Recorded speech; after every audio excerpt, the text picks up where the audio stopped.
Assalamualaikum, apa khabar semua? Bersama saya lagi Cikgu Wahidah. Kita telah memasuki unit baru iaitu haiwan.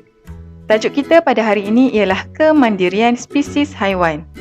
Kita akan mengetahui bagaimana haiwan melindungi dirinya daripada musuh. Jom kita ikuti pengembaraan ini. Perhatikan situasi ini.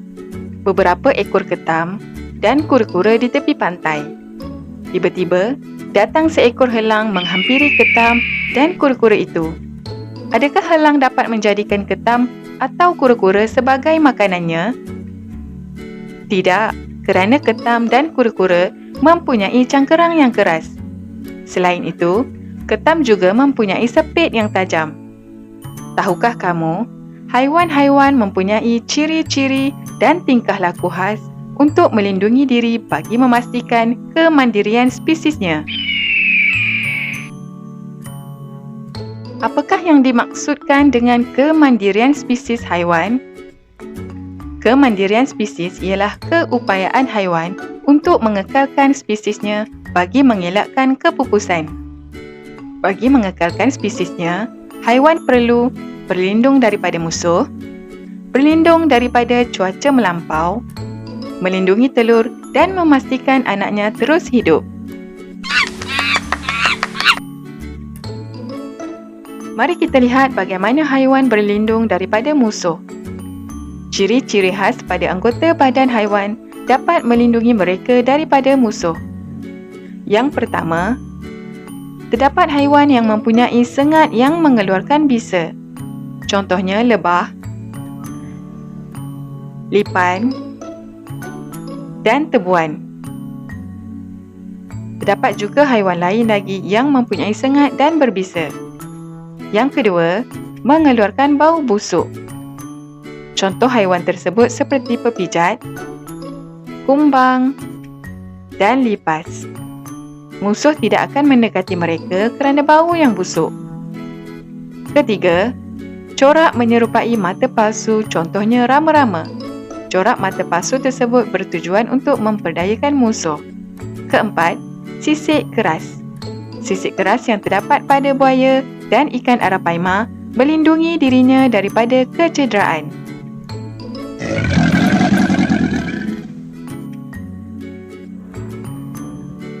Yang kelima, otot kaki yang kuat.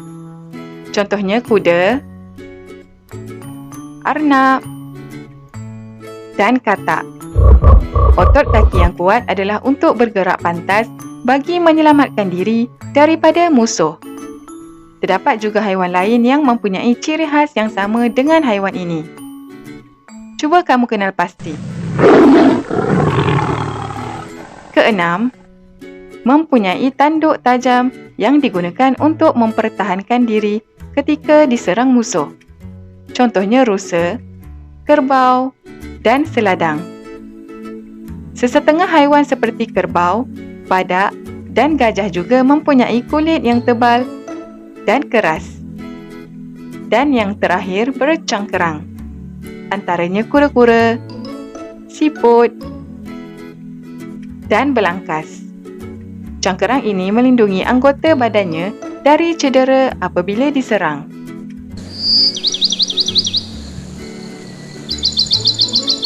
Sesetengah haiwan juga mempunyai tingkah laku khas untuk melindungi diri daripada musuh.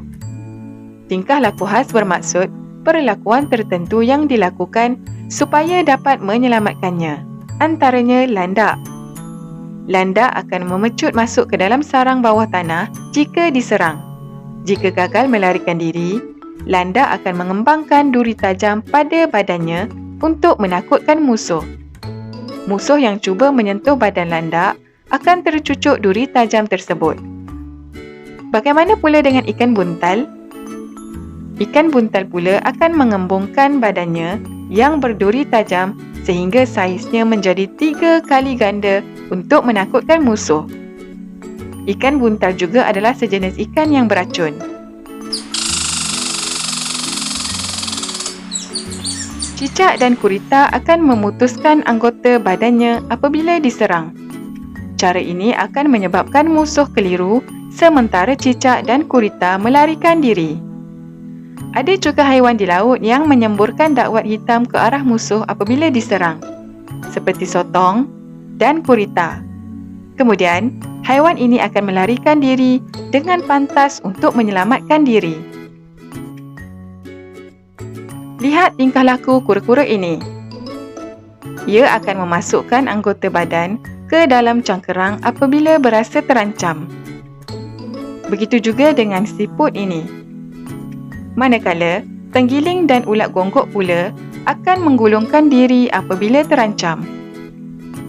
Haiwan seperti gajah dan semut hidup secara berkumpulan bagi mengurangkan risiko diserang oleh musuh. Terdapat banyak lagi haiwan di muka bumi ini yang mempunyai ciri-ciri dan tingkah laku khas bagi melindungi diri daripada musuh. Ia perlu bagi memastikan kemandirian spesiesnya. Jika tidak, haiwan ini akan terancam dan pupus.